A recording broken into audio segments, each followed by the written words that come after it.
الرحمن الرحيم ألف لام ميم تنزيل الكتاب لا ريب فيه من رب العالمين صدق الله مولانا العظيم وبلغنا رسوله النبي الأمين ونحن على ذلك لمن الشاهدين والشاكرين والحمد لله رب العالمين। معزز মুহতারাম হযরত মুসল্লিন ism সম্মানিত উলামায়ে কেরাম রাহমানি ওয়া রাহিমাকুমুল্লাহ তাআলা, আমরা আল্লাহ সুবহানাহু ওয়া তাআলা আলিশান দরবারে লক্ষ কোটি শুকর আদায় করছি যে আল্লাহ পাকের অত্যন্ত দয়া এবং মেহেরবানিতে পবিত্র জুমাতুল উলার দ্বিতীয় জুমা নামাজে জুমাদের মহান লক্ষ্যে আল্লাহর মসজিদে আসার বসার সবাই একত্রিত হয়ে সালাম ইয়ারজ করার সুযোগ আর তৌফিক যে আল্লাহ আমাদেরকে দান করেছেন তার দরবারে করছি আলহামদুলিল্লাহ।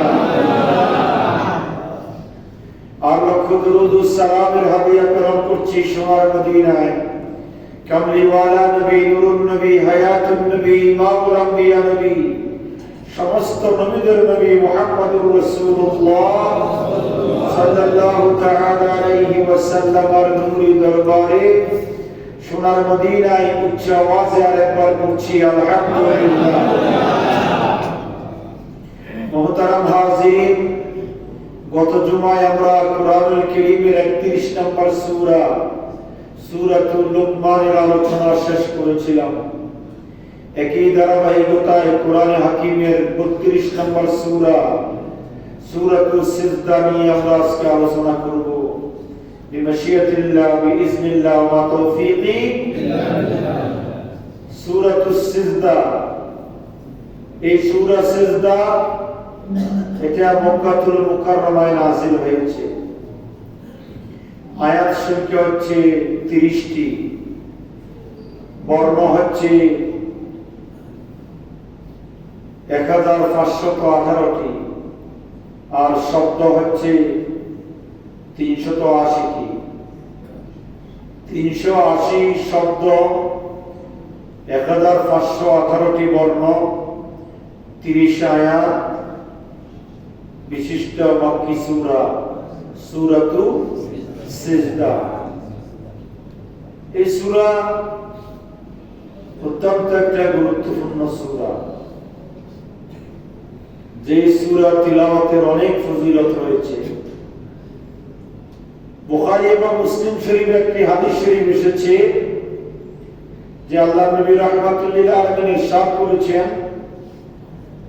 যে আল্লাহর নবী প্রতি জুমার দিন সকালবেলায়, কিসের দিন? জুমার দিন সকালবেলায় ফজরের নামাজে প্রথম রাকাতে সূরা সিজদা তিলাওয়াত করতেন এবং দ্বিতীয় রাকাতে সূরা দুখান, সূরা দাহার তিলাওয়াত করতেন। সুবহানাল্লাহ। এইজন্য আমরা মক্কাতুল মুকাররমায় মদিনাতুল মুনাওয়ারায় দেখি জুমাবারে সকালবেলায় ইমাম সাহেবগণ যখন ফজরের নামাজ পড়ান সেখানে সিজদা দেন। সেখানে কি দেন? সিজদা দেন। দেখি না আপনারা যারা মদিনা শরীফ, মক্কা শরীফ গিয়েছেন ফজর নামাজে, তো আমাদের দেশে তো হাফেজ সাহেব নিয়ত বাঁধার আগে বলে দেয় দ্বিতীয় রাকাতে কি আছে? তিলাওয়াতে সিজদা আছে। কিন্তু মক্কা শরীফে ওটা নাই। মক্কা শরীফে রমজানেও নাই, গায়রে রমজানেও নাই, কারণ ওরা কোরআনের উপর মাহের। কোরআন সম্পর্কে ওদের কি আছে? ধারণা বেশি। কোন সূরাতে সিজদা আছে, কোন আয়াতে সিজদা আছে, কোন সূরাতে কোন রাকাতে সূরার সিজদার আয়াত তিলাওয়াত করবে, এটা ওরা জানে। এইজন্য ইমাম সাহেবের পক্ষ থেকে, খতিব সাহেবের পক্ষ থেকে কোনো ঘোষণা দেওয়া হয় না। তো কিন্তু জুমার দিন ফজরের নামাজে সিজদার আয়াত তিলাওয়াত করা এটা সুন্নাত। এটা কি সুন্নাত? আর আল্লাহর নবী রাহমাতুল লিল আলামিন প্রতি জুমার দিন সকালবেলায় ফজরের নামাজে প্রথম রাকাতে সূরা সিজদা তিলাওয়াত করতেন আর দ্বিতীয় রাকাতে সূরা দাহার তিলাওয়াত করতেন। সুবহানাল্লাহ। তিরমিজি শরীফে এসেছে রাসূল পাক সাল্লাল্লাহু আলাইহি ওয়াসাল্লাম প্রতিদিন রাত্রে ঘুমানোর আগে সূরা সিজদা একবার, সূরা মুলুক শরীফ একবার তেলাওয়াত করে ঘুমাতেন। সুবহানাল্লাহ। সূরা সিজদা এবং সূরা মুলুক। সূরা মুলুক কাল কিয়ামতের ময়দানে নয়, শুধু কবরের মধ্যে ফেরেশতাদের সামনে আড়াল হয়ে যাবে। ফেরেশতা এবং মৃত ব্যক্তির সামনে কি হয়ে যাবে? আড়াল হয়ে যাবে। আর সূরা মুলুক বলবে, আমি কুরআনুল কারীমের সূরা মুলুক, আল্লাহর এই বান্দা অথবা বান্দি তিনি যখন প্রতিদিন ঘুমাতেন, ঘুমানোর আগে সূরা মুলুক তেলাওয়াত করে ঘুমাতেন। সুতরাং এই ব্যক্তির, এই বান্দা অথবা বান্দির কোনো সওয়াল জবাব হবে না। সওয়াল জবাব ছাড়াই এই বান্দিকে কবরের ভিতর জান্নাতের ফয়সালা করে দিতে হবে। সুবহানাল্লাহ। আল্লাহ সুবহানাহু ওয়া তাআলা সূরা মুলুক অথবা সূরা সিজদার সুপারিশ ওই মৃত ব্যক্তির হককে কবুল করে ওই ব্যক্তির কবরের মধ্যে জান্নাতের নাজ ও নিয়ামত দিয়ে আল্লাহ বরকত করে দিবেন। সুবহানাল্লাহ। আব্দুল্লাহ ইবনে মাসউদ রাদিয়াল্লাহু তাআলা বর্ণনা করেছেন, যে ব্যক্তি প্রতিদিন সূরা সিজদা তেলাওয়াত করবে। কোন সূরা? সূরা সিজদা। কত নম্বর সূরা? 32 নম্বর। কুরআনুল কারীমের 32 নম্বর সূরা, সূরা সিজদা। আব্দুল্লাহ ইবনে মাসউদ হাদিস বর্ণনা করেছেন, রাসূল পাক সিয়াহে আখলাক সাল্লাল্লাহু আলাইহি ওয়াসাল্লাম ইরশাদ করেছেন, যে ব্যক্তি প্রতিদিন সূরা সিজদা তেলাওয়াত করবে ওই ব্যক্তির কবরে আযাব হবে না। সুবহানাল্লাহ। তাহলে আমরা সূরা সিজদা অনেকগুলো ফজিলত পেয়ে গেলাম। এক নাম্বার, কবরে আযাব হবে না।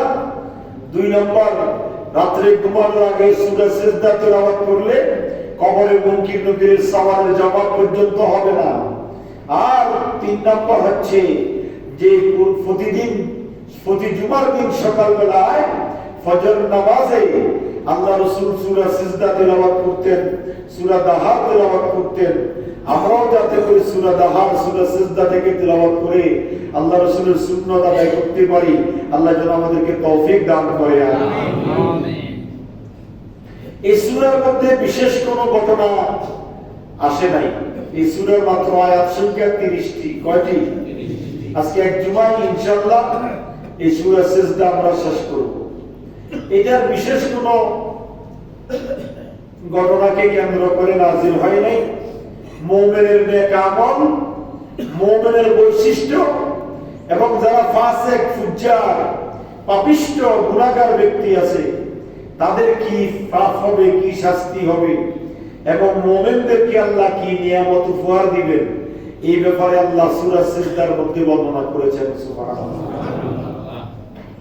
তাহলে সূরা সিজদার মধ্যে মুমিনদের পুরস্কার আর ফাসিক, ফুজ্জার যারা ঈমানদার কিন্তু ফাসিক, গুনাহগার, ওদের শাস্তি কি হবে এই ব্যাপারে আল্লাহ রাব্বুল আলামিন হাকামুল হাকিমিন বর্ণনা দিয়েছেন।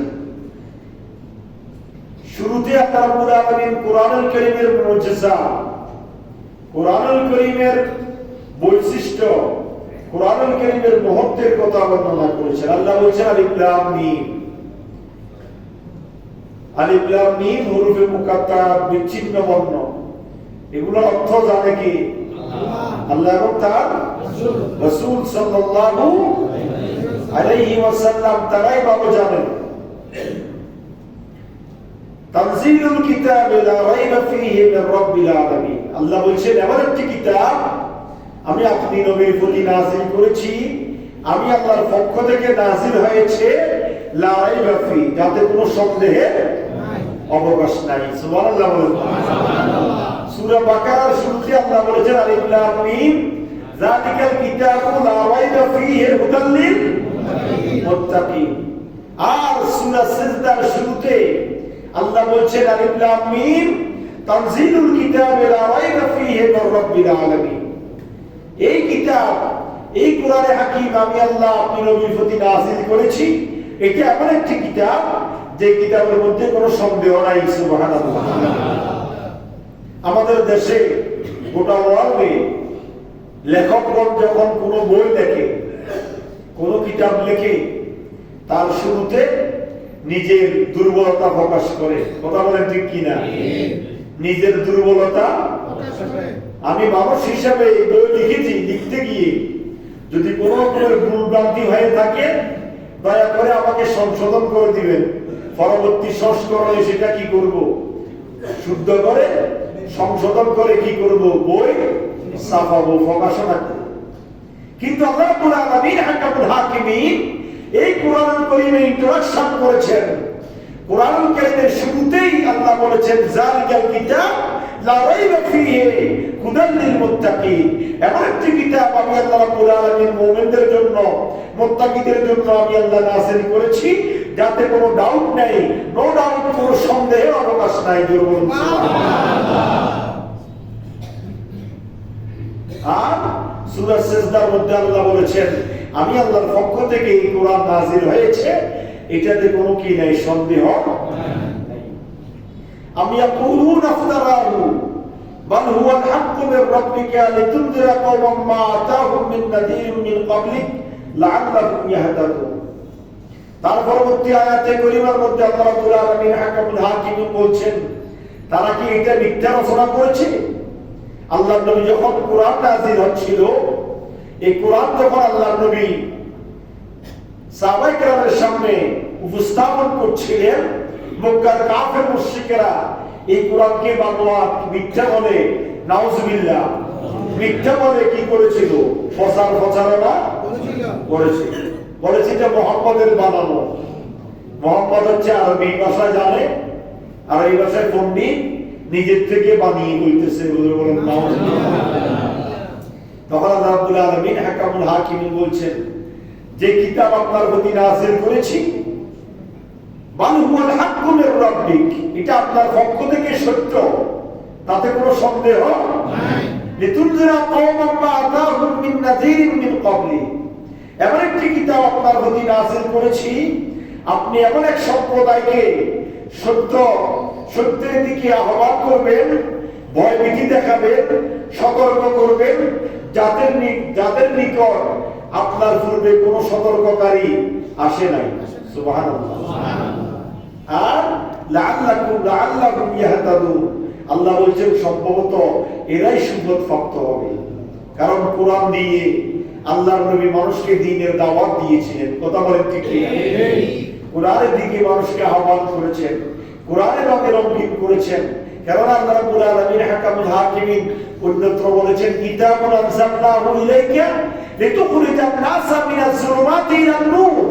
নবী আমার, আপনার প্রতি যে কিতাব আমি আল্লাহ রাব্বুল আলামিন নাযিল করেছি, এটা এমন একটি কিতাব যে কিতাব মানুষকে অন্ধকার থেকে আলোর দিকে আনবে, মানুষকে অসতর্কতার পথ থেকে সতর্ক পথের দিকে আনবে, জাহান্নামের রাস্তা থেকে জান্নাতের দিকে আনবে, মানুষকে সত্য ন্যায়ের দিকে ধাবিত করবে। এই কিতাব আমি এই জন্য আপনার প্রতি নাযিল করেছি। সুবহানাল্লাহ। আর এই সূরা সিজদা ৩য় নম্বর আয়াতে কারিমার মধ্যে আল্লাহ বলেছেন যে আমি ইয়াকুলুন আফতারাহু, আপনার প্রতি যে কিতাব আমি আল্লাহ নাযিল করেছি, তারা বলে থাকে এটা মুহাম্মদের বানানো কিতাব। নাউজুবিল্লাহ। কিন্তু এটা মুহাম্মদের বানানো কিতাব নয়, এটা এমন একটি কিতাব আমি আপনি নবীর প্রতি নাযিল করেছি, যে কিতাবের দ্বারা আপনি জাতিকে, গোষ্ঠীকে হেদায়েতের দিকে, সত্যের দিকে, ন্যায়ের দিকে আহ্বান করবেন। আপনার পূর্বে এমন কোন হেদায়েতকারী প্রেরণ করি নাই যারা তাদেরকে সতর্ক করেছে, দ্বীনের দাওয়াত দিয়েছে। আপনিই একমাত্র সতর্ককারী, আর আপনিই সতর্ক করবেন। আপনার সতর্কতা তারা অনুসরণ করে, অবলম্বন করে, তারা সত্য ন্যায়ের পথে ধাবিত থাকবে। কেননা এই কিতাব যখন আল্লাহ রাব্বুল আলামিন নাযিল করছিল, আল্লাহ সুবহানাহু ওয়া তাআলা চ্যালেঞ্জ ঘোষণা করেছেন। কি ঘোষণা করেছেন? চ্যালেঞ্জ ঘোষণা করেছেন। আল্লাহ বলেছেন ওয়া ইন কুনতুম ফি রাইবিন মিম্মা নাযালনা আলা আবদিনা ফাআতু বিসূরাতিন মিন মিসলি ওয়াদউ শুহাদাকুম মিন দুনিল্লাহি ইন কুনতুম সাদিকিন। জোরে বলুন না সুবহানাল্লাহ। আল্লাহ বলেছেন হাবিব, যারা এই সমস্ত বানোয়াট কথা বলে, যারা আপনার উপর নাযিলকৃত কিতাবকে অসত্য বলে, তাদেরকে চ্যালেঞ্জ ছুটাই দেন। সেটা কি? ওয়া ইন কুনতুম ফি রাইবিন মিম্মা নাযালনা আলা আবদিনা, আমি আমার বান্দা মুহাম্মদ রাসূলুল্লাহ সাল্লাল্লাহু আলাইহি ওয়াসাল্লামের প্রতি যে কিতাব নাযিল করেছি, এই কিতাব তোমরা যদি অশুদ্ধ মনে করো, তাহলে চ্যালেঞ্জ ঘোষণা করলাম আমি আল্লাহ, তোমরা এই কিতাবের মুতাফাআতু বিসূরাতিন মিন মিসলি, একবার ছোট্ট একটা সূরা তোমরা রচনা করে তৈরি করে নিয়ে আসো। সম্ভব না। কুরআনুল কারীমের সবচাইতে ছোট সূরা হচ্ছে সূরা কাউসার। সূরা কাউসার আল্লাহ বলেছেন মিন মিসলি, একেবারে অনুরূপ ছোট্ট একটা সূরা তোমরা কুরআনুল কারীমের সূরা তৈরি করো। যদি তোমরা বলে থাকো এটা মুহাম্মদের বানানো কিতাব, নাউযুবিল্লাহ, আল্লাহ চ্যালেঞ্জ ঘোষণা করেছেন। ফাইলাম তাফআলু ওয়া লা তাফআল, লামে তাকিদ, কখনো বান্দা তোমরা কুরআনুল কারীমের মতো কোন সূরা, কোন আয়াত, কোন শব্দ রচনা করে শেষ করতে পারবে না, তৈরি করতে পারবে না। এমন এলেম, এমন জ্ঞান, এমন ক্ষমতা দুনিয়ার কাউকে আমি আল্লাহ দিই নাই। সুবহানাল্লাহ। এই ঘোষণা কার? এই চ্যালেঞ্জ ঘোষণা করেছেন কে? আল্লাহ রাব্বুল আলামিন হাকামুল হাকিমিন। এই চ্যালেঞ্জ ঘোষণা করে জাতিকে এটা বুঝিয়ে দিয়েছেন যে কোরআন আপনার প্রতি নাযিল করেছি, এটা সত্য, এতে কোনো অসত্যের কোনো কারণ নাই। সুবহানাল্লাহ। অসত্যের কোনো সন্দেহ নাই, কোনো সন্দেহ নাই যে কিতাব, সেই কিতাবের নাম কোরআনুল কারীম। সুবহানাল্লাহ। সেই কিতাবের নাম কি? কোরআনুল কারীম। আর রহমান আল্লামাল কোরআন। সুবহানাল্লাহ। তার পরবর্তীতে আল্লাহ রাব্বুল আলামিন হাকামুল হাকিমিন সৃষ্টি জগৎ সম্পর্কে বলেছেন। আল্লাহ কি বলেছেন? আল্লাহুল্লাযী খালাকাস সামাওয়াতি ওয়াল আরদা ওয়া মা বাইনাহুমা ফি সিত্তাতি আইয়ামিন সুম্মা ইসতাওয়া আলাল আরশ মা লাকুম মিন দুনিহি মিন ওয়ালিয়্যিন ওয়া লা শাফী আফালা তাতাযাক্কারুন। সুবহানাল্লাহ। আল্লাহ বলেন কি? আল্লাহুল্লাযী খালাকাস সামাওয়াতি ওয়াল আরদ, আল্লাহ হচ্ছেন তিনি যিনি আসমান এবং জমিন সৃষ্টি করেছেন। সুবহানাল্লাহ। আল্লাহ কি? আল্লাহ আল্লাহর পরিচয় দিচ্ছেন, হে জগৎবাসী তোমরা শুনে রাখো, আমি আল্লাহ হচ্ছি ওই আল্লাহ যিনি আসমান এবং জমিন, ওয়া মা বাইনাহুমা, আসমান এবং জমিনের দুবয়ের মধ্যে আমি আল্লাহর যত সৃষ্টি রাজি রয়েছে, সব সৃষ্টিরা থেকে আমি আল্লাহ সৃষ্টি করেছি, একমাত্র আমি আল্লাহ। কয় দিনে? ফি সিত্তাতি আইয়ামিন, 6 দিনে। জোরে বলুন সুবহানাল্লাহ। আল্লাহর কি 6 দিন লাগে না? আল্লাহর 6 মিনিট লাগে না? আল্লাহর 6 সেকেন্ডও লাগে না। কুন ফায়াকুন। আল্লাহ কুন বলতে দেরি, ফায়াকুন সেটা তৈরি হতে হতে দেরি হয় না। সুবহানাল্লাহ বলেন না? আল্লাহ জাতিকে বুঝাতে চাচ্ছেন মানুষকে, দুনিয়ার মানুষ শুনো, আমার পৃথিবী আমি আল্লাহ সৃজন করেছি। এই সৃষ্টি আকাশ জমিনের মধ্যবর্তীতে যত আমি আল্লাহর সৃষ্টি জগৎ রয়েছে সবকিছুকে আমি আল্লাহ 6 দিনে সৃষ্টি করেছি। কয় দিনে? 6 দিনে সৃষ্টি করার পরে সুম্মাস্তাওয়া আলাল আরশ, তারপরে আল্লাহ রাব্বুল আলামিন আরশ আযিমের সমাসীন হয়েছেন। সুবহানাল্লাহ।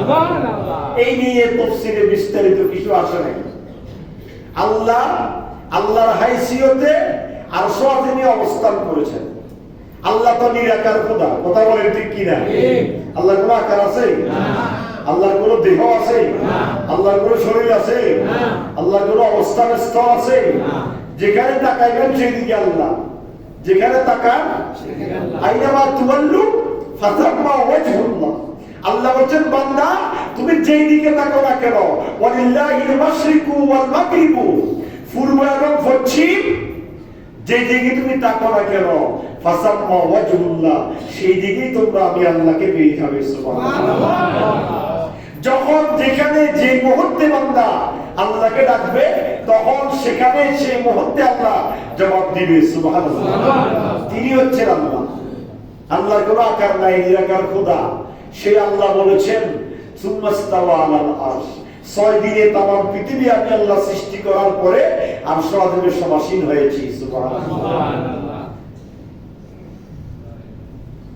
মা লাকুম মিন দুনিহি মিন ওয়ালিয়্যিন ওয়া লা শাফী। আল্লাহ বলেছেন তোমরা আমি আল্লাহকে ছাড়া যদি কোনো দিকে দৌড়াদৌড়ি করো তোমাদের কোনো লাভ হবে না।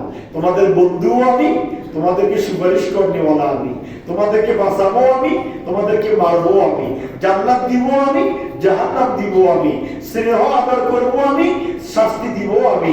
সুতরাং তোমরা আমার দিকে ধাবিত হও। আফালা তাতাযাক্কারুন, তোমরা কি বুঝো না? তোমরা কি চিন্তা করো না? ওটা সৃষ্টি জগৎ নিয়ে, ওটা সৃষ্টি জগৎ আমি আল্লাহ সাজিয়েছি, আমি আল্লাহ সৃষ্টি করেছি। সুতরাং তোমরা আমার দিকে ধাবিত হও, তাহলে বান্দা দুনিয়াও পাবে, আখিরাতও পাবে।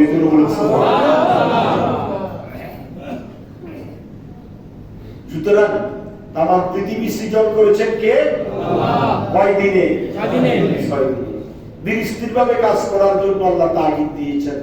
আল্লাহ বুঝিয়েছেন বান্দাকে প্রত্যেকটা কাজ ধীর স্থির ভাবে করো। আজ্জিল বিশাইতান, তাড়াহুড়ো করে কোনো কাজ করলে এটা কার পক্ষ থেকে হয়? এই জন্য আল্লাহ এটা শিক্ষা দিয়েছেন। আল্লাহ 6 দিন লাগে না, কিন্তু আল্লাহ 6 দিন লাগাইছেন, ধীর স্থিরতা মানুষকে শিক্ষা দিয়েছেন। সুবহানাল্লাহ। তারপরে মানুষ সৃষ্টি সম্পর্কে আল্লাহ সুবহানাহু ওয়া তাআলা বলেছেন 7 নম্বর আয়াত সূরা সিজদা, আল্লাযী আহসানা কুল্লা শাইইন খালাকাহু ওয়া বাদা খালকাল ইনসানি মিন তিন। সুবহানাল্লাহ। আল্লাহ বলেন তিনি আল্লাহ যিনি যা কিছু সৃষ্টি করেছেন উত্তম রূপে সৃষ্টি করেছেন। সুবহানাল্লাহ। আল্লাযী আহসানা, হুসনুল বহুবচন আহসান, উৎকৃষ্ট করে সৃষ্টি করেছেন। কুল্লা শাইইন, প্রত্যেক কিছুকে আল্লাহ সুন্দর করে কি করেছেন? সৃষ্টি করেছেন। এক একটা প্রাণী কত সুন্দর। লাকাদ খালাকনাল ইনসানা ফি আহসানি তাকওয়িম সুম্মা রাদাদনাহু আসফালা সাফিলিন। আল্লাহ বলেন 18,000 মাখলুকাতের মধ্যে সবচেয়ে বেশি সুন্দর, বেশি উৎকৃষ্ট করেছি মানুষকে। সুবহানাল্লাহ। কিন্তু আপনি দেখেন আল্লাহর সৃষ্টি জগতের মধ্যে অসংখ্য প্রাণী আছে, একটার চাইতে আরেকটা সুন্দর। কথা বলেন ঠিক কিনা? এগুলো বানাইছেন কে? আল্লাহ। তৈরি করেছেন কে? আল্লাহ। কিন্তু আল্লাহ সুবহানাহু ওয়া তাআলা বলেন বান্দারে আমার, এই সৃষ্টি জগৎকে আমি অত্যন্ত উত্তম করে সৃষ্টি করেছি। ওয়াবাদা খালকাল ইনসানি মিন তিন, আর মানব জাতির সৃষ্টির সূচনা করেছি মাটির দ্বারা। সুবহানাল্লাহ। মানব জাতির সৃষ্টির সূচনা করেছি আমি আল্লাহ কি দিয়ে? মাটি দিয়ে। সুম্মা জাআলা নাসলাহু মিন সুলালাতিন মিন মাইন হামিম মাহিন। আল্লাহ বলেছেন বান্দা সুম্মা জাআলা নাসলাহু মিন সুলালাতিন মিন মাইন মাহিন। আল্লাহ বলেছেন বান্দারে আমার শুনো, অতঃপর তার বংশ সৃষ্টি করেছেন এক তুচ্ছ পানির নির্যাস দ্বারা। সুবহানাল্লাহ। এক ফোঁটা নাফাক পানি দ্বারা বংশ বিস্তার হয়েছে। সুবহানাল্লাহ। মাটির দ্বারা মানুষ সৃষ্টি করেছেন আল্লাহ। এগুলো আল্লাহ বান্দাকে বারবার স্মরণ করাই দিচ্ছেন। আমরা ইতিপূর্বে যতগুলো সূরা আলোচনা করেছি ওই সূরার মধ্যে এই সৃষ্টি জগৎ সম্পর্কে আছে না নাই? ছিল, এখনো আছে, ভবিষ্যতে আমরা পাবো অন্যান্য সূরাগুলোর মধ্যে। কিন্তু সূরা সিজদার মধ্যে আল্লাহ মানব সৃষ্টির ইতিহাস মানুষকে স্মরণ করাই দিয়ে আল্লাহ মানুষকে বুঝাতে চাচ্ছেন আমি আল্লাহ মানুষ সৃষ্টি করেছি মাটির থেকে, আর এই মানুষকে সুটাপদের অধিকারী করেছি। একজনের বাবা এবং মায়ের মিলিত নির্যাসকে নির্দিষ্ট একটি জায়গা নাফাক পানির ফোঁটাকে জবাববদ্ধ সৃষ্টি হিসাবে আমি আল্লাহ স্থাপন করে সেখান থেকে তোমাকে দুনিয়ার জমিনে মানুষ করে প্রেরণ করেছি। সৃষ্টি জগৎকে ভুলে গেলে চলবে না। এই জন্য আল্লাহ বারবার কোরআন হাকিমের মধ্যে বলেছেন বান্দা তুমি অহংকার করিও না, তুমি মাটির তৈরি, নাফাক বস্তু দ্বারা তৈরি, তোমার কোনো দাম নাই। আজকে মরে গেলে কালকে বসিগন্ধ ছুটে যাবে। তোমার শরীরের কোনো দাম নাই, তোমার দেহের কোনো দাম নাই, তোমার এত সৌন্দর্য এত কিছু একদিন থাকবে না। বান্দা তুমি অহংকার করিও না, তোমাকে নাফাক পানির ফোঁটা দ্বারা আমি আল্লাহ সৃষ্টি করে দুনিয়ার জমিনে তোমাকে সৃষ্টি করে সুটাম দেহের অধিকারী করে ছেড়ে দিয়েছি। সুবহানাল্লাহ। ثم استواه ونفخ فيه من روحه وجعل لكم السمع والابصار والافئده قليلا ما تشكرون। সুবহানাল্লাহ। দেখেন আল্লাহ বলেন বান্দা অতঃপর সেটাকে সুটাম করেছি। ثم استواه, এই নাফাক পানির ফোঁটাকে মায়ের গর্ভের ভিতরে জমাট রক্তে পরিণত করেছি। সেখান থেকে ছোট ছোট এক্সট্রাক্টার দিয়ে তোমাকে মায়ের পেট থেকে মানুষের আকৃতিতে বের করেছি। তারপর তোমাকে সুঠাম দেহের অধিকারী করেছি। আল্লাহু আকবার। মায়ের পেট থেকে ছোট ছোট আঙ্গুল, ছোট ছোট চোখ, ছোট ছোট কান, ছোট ছোট পা, ছোট ছোট ছোট হাত, সুন্দর একটা স্ট্রাকচার তৈরি করে মায়ের পেট থেকে মানুষের রূপ ধারণ করে দুনিয়াতে নিয়ে এসেছি। তারপরে কি করেছি? সুম্মাস্তাওয়াহু ওয়া নাফাকা ফীহি মির রূহি, তারপরে তাকে আমি আল্লাহ রাব্বুল আলামিন হাকামুল হাকিমিন ওই দেহের ভিতরে রূহ সঞ্চার করে মানুষের আকৃতি করে দুনিয়াতে তোমাকে নিয়ে এসেছি। তারপর আস্তে আস্তে তোমাকে বড় করেছি, তোমাকে সবকিছু বুঝার শক্তি দিয়েছি, তোমার মাথার মধ্যে আকল দিয়েছি, জ্ঞান দিয়েছি, বুদ্ধি দিয়েছি, বিবেচনা করার শক্তি দিয়েছি। তারপরে আমি আল্লাহ রাব্বুল আলামিন তোমাকে কি দিয়েছি? ওয়া জাআলা লাকুমুস সামআ, শ্রবণ শক্তি দিয়েছি, ওয়াল আবসারা, দৃষ্টি শক্তি দিয়েছি, ওয়াল আফইদা, এবং অন্তর দান করেছি, যে অন্তর দিয়ে ভালো মন্দ চিন্তা চেতনা করার শক্তি তোমাকে আমি আল্লাহ দান করেছি। সুবহানাল্লাহ। কালিলাম মা তাশকুরুন, অল্প সংখ্যক মানুষ এই কৃতজ্ঞতা প্রকাশ করে। সুবহানাল্লাহ। দেখেন আল্লাহ বলতেছেন অল্প সংখ্যক মানুষ এই কৃতজ্ঞতা প্রকাশ করে, সবাই অকৃতজ্ঞ। আল্লাহর বান্দাদের মধ্যে সবাই কি অকৃতজ্ঞ? আল্লাহ বলেন কলিল, একেবারে অল্প সংখ্যক বান্দা আমি আল্লাহর শুকরিয়া আদায় করি। এই জন্য সবসময় শুকরিয়া মাথা নত করতে হবে কার কাছে? আল্লাহর কাছে। সবসময় মাথা নত করতে হবে, সবসময় আল্লাহর শুকরিয়া আদায় করতে হবে। বান্দা যখন আল্লাহর শুকরিয়া আদায় করবে, আল্লাহ সুবহানাহু ওয়া তাআলা বান্দাকে নিয়ামত দিয়ে ধন্য করবেন। সুবহানাল্লাহ। তার পরবর্তী আয়াতের মধ্যে আল্লাহ রাব্বুল আলামিন হাকামুল হাকিমিন, ঈমানদার এবং কিছু ঈমানদারের মধ্যে কিছু ফাসিক ফুজ্জার মানুষ আছে, গুনাহগার মানুষ আছে, তাদের সম্পর্কে আল্লাহ বুঝাইছেন। এখানে কাফের মুশরিকদেরকে অ্যাড করেন নাই।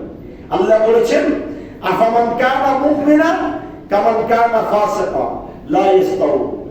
আল্লাহ বলেছেন যারা ঈমানদার, যারা মুমিন তারা, আর যারা ফাসিক ফুজ্জার গুনাহগার পাপিষ্ঠ তারা কি এক? আল্লাহ বলেছেন লা ইস্তাউ, তারা কোনোদিন এক হতে পারে না। ঈমানদার আর বেঈমান এক নয়, আবার ঈমানদার আর ফাসিক ফুজ্জার এক নয়, ঈমানদার আর মুনাফিক এক নয়। কথা বলেন ঠিক কি না? ঈমানদারের জায়গা জান্নাতের মধ্যে, আর ফাসিক ফুজ্জার মুনাফিকের জায়গা হচ্ছে ইন্নাল মুনাফিকিনা ফিদ দারকিল আসফালি মিনান নার, জাহান্নামের তলদেশে। জোরে বলুন নাউযুবিল্লাহ। ঈমানদারদেরকে জান্নাত দিবেন, বেঈমান ফাসিক ফুজ্জার মুনাফিকদেরকে জাহান্নামের তলদেশে নিকৃষ্ট করবেন। পাপিষ্ঠদেরকে আল্লাহ রাব্বুল আলামিন হাকামুল হাকিমের এইভাবে আযাব দিয়ে তাদেরকে ধ্বংস করে দিবেন। নাউযুবিল্লাহ। আল্লাহ বলেছেন আম্মাল্লাযীনা আমানু ওয়া আমিলুস সালিহাত, যারা নেক আমল করে এবং ঈমান আনয়ন করে, ফালাহুম জান্নাতুল মাওয়া, তাদের জন্য রয়েছে জান্নাতের বাগান। সুবহানাল্লাহ। যারা ঈমানদার, যারা নেককার, তাদের জন্য রয়েছে জান্নাতের বাগান। নুজুলাম বিমা কানু ইয়ামালুন, এমন নিয়ামত আমি আল্লাহ রাব্বুল আলামিন হাকামুল হাকিমিন তাদেরকে দান করব, আপ্যায়ন করব, যেটা কিয়ামত পর্যন্ত তাদের কবরে পৌঁছতে থাকবে। সুবহানাল্লাহ। জান্নাতীরা জান্নাতে কিয়ামত পর্যন্ত থাকবে। সুবহানাল্লাহ বলবেন না?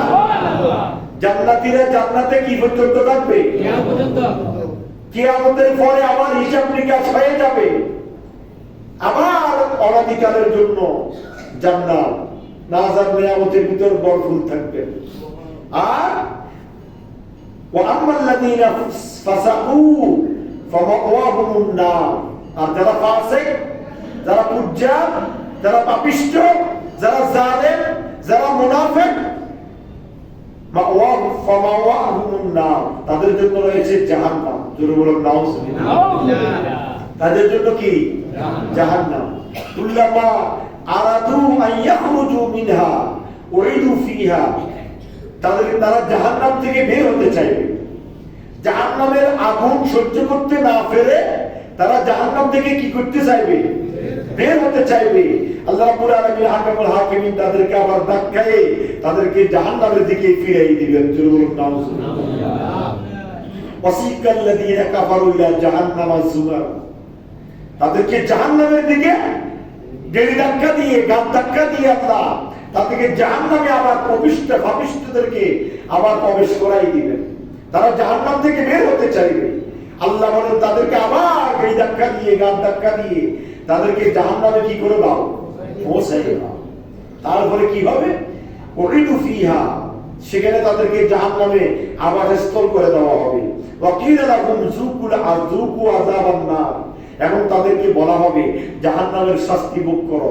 তোমরা এই জাহান্নামের শাস্তি কিয়ামত পর্যন্ত ভোগ করবে।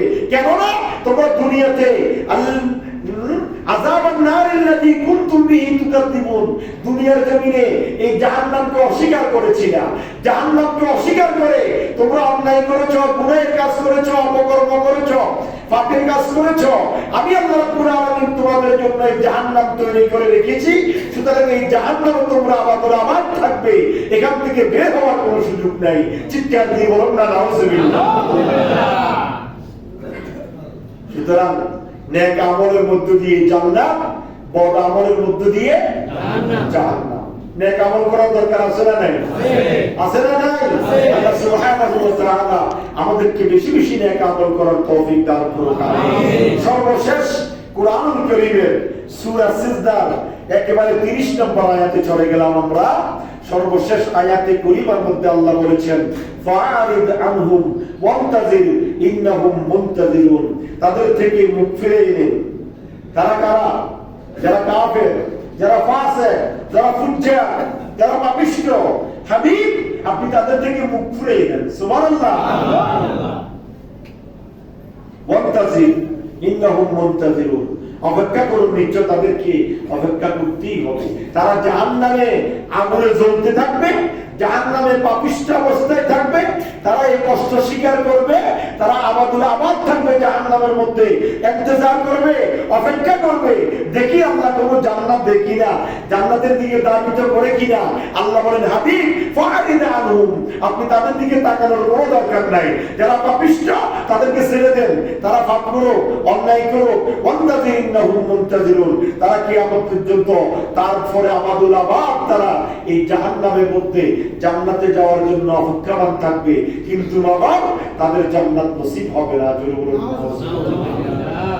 সুতরাং আমরা যদি নেক আমল করি, আমরা যদি জান্নাতের রাস্তায় নিজের জীবন পরিচালিত করি, তাহলে আমরা দুনিয়া এবং আখিরাতে নাজাত পাবো, শান্তি পাবো, মুক্তি পাবো। আল্লাহ আমাদেরকে তৌফিক দান করুক। আমিন। তারপরে জান্নাত পাওয়ার কিছু আমল আছে, আছে না নাই? আছে। কোরআনুল কারীমের আয়াতুল কুরসির একটা সূরা আছে, আয়াত আছে, আয়াতুল কুরসি। আয়াতুল কুরসিটা সূরা বাকারার মধ্যে আছে। কোথায় আছে?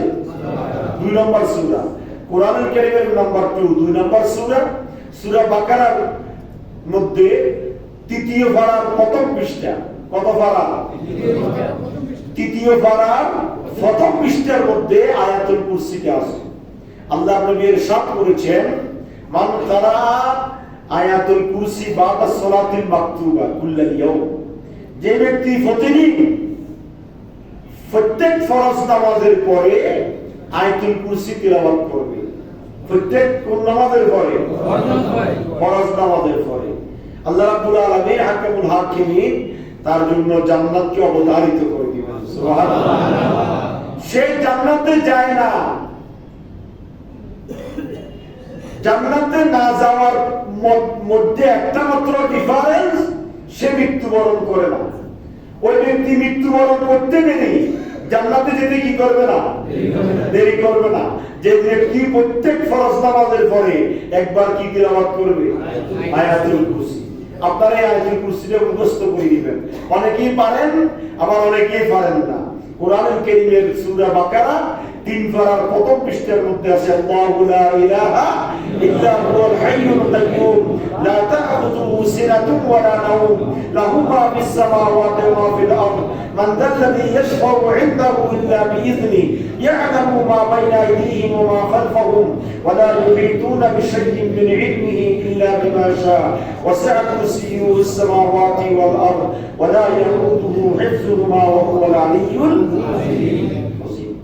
অত্যন্ত একটা ফজিলতপূর্ণ আয়াত। সুতরাং এই আয়াত শরীফটা আপনারা প্রত্যেক ফরজ নামাজের পরে কি করবেন?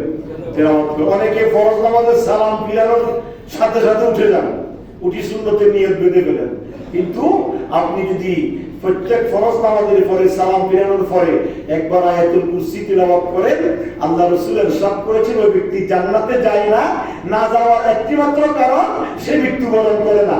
সে মৃত্যুবরণ করতে দেরি, জান্নাতে যেতে দেরি হবে না। আল্লাহ সুবহানাহু ওয়া তাআলা আমাদেরকে এই আমলটুকু করার, প্রত্যেক ফরজ নামাজের পরে আয়াতুল কুরসি তিলাওয়াত করার তৌফিক দান করুন। সম্মানিত মুসল্লি ভাইরা, আপনারা অনেকেই জানেন, অনেকেই দোয়া করেছেন। আজকে আমার বুক খালি হয়ে গিয়েছে। দীর্ঘ 97 সাল থেকে জুমার নামাজ পড়াই। 97 সাল থেকে জুমার নামাজ পড়াইতেছি। জুমার নামাজের আগে মাকে ফোন করতে, আম্মা নামাজে যাইতেছি, তখন আম্মা দোয়া করতেন, আল্লাহ তোমাকে হেফাজত করো, জ্ঞান বাড়াই দিক, মানুষকে বুঝানোর শক্তি দিক। আজকে সেই দোয়া থেকে বঞ্চিত হয়েছে। গত শনিবারে আমার আম্মা দুনিয়ার জমিন থেকে বিদায় নিয়েছেন, পর্দা করেছেন। আপনারা অনেকেই জানেন, অনেকেই দোয়া করেছেন। তো আপনারা আমার আম্মার জন্য দোয়া করবেন। আমি আপনাদের কাছে দোয়া দরখাস্ত, আল্লাহ যেন আমার আম্মা জানকে জান্নাতুল ফেরদৌসের আলা মাকাম দান করে, কবরে শান্তি দান করে। আজকে মার থেকে গত 2 মাস জুমান বন্ধ ছিল, কিন্তু কানে যখন বলতাম আম্মা জুমার নামাজে যাইতেছি 10টার দিকে আসার সময়, তখন উনি তাকাই থাকতেন এইভাবে, উনি চোখে পানি আসতো। উনি বুঝাতে চাচ্ছেন যে আমি কথা বলতে পারতেছি না, কিন্তু তুমি জবাব না দাও না। কিন্তু আজকে সেই কথা বলার আর সুযোগ নেই। আল্লাহ যেন আমাদের মা বাবা সবাইকে যারা ইন্তেকাল করেছেন জান্নাত নসিব করে, যাদের মা বাবা জীবিত আছে খেদমত করার জন্য আল্লাহ তৌফিক দান করুন। আসসালামু আলাইকুম ওয়া রাহমাতুল্লাহি ওয়া বারাকাতুহু। দাঁড়িয়ে যান, সাইডে কাবলা জুমা আদায় করে নেন।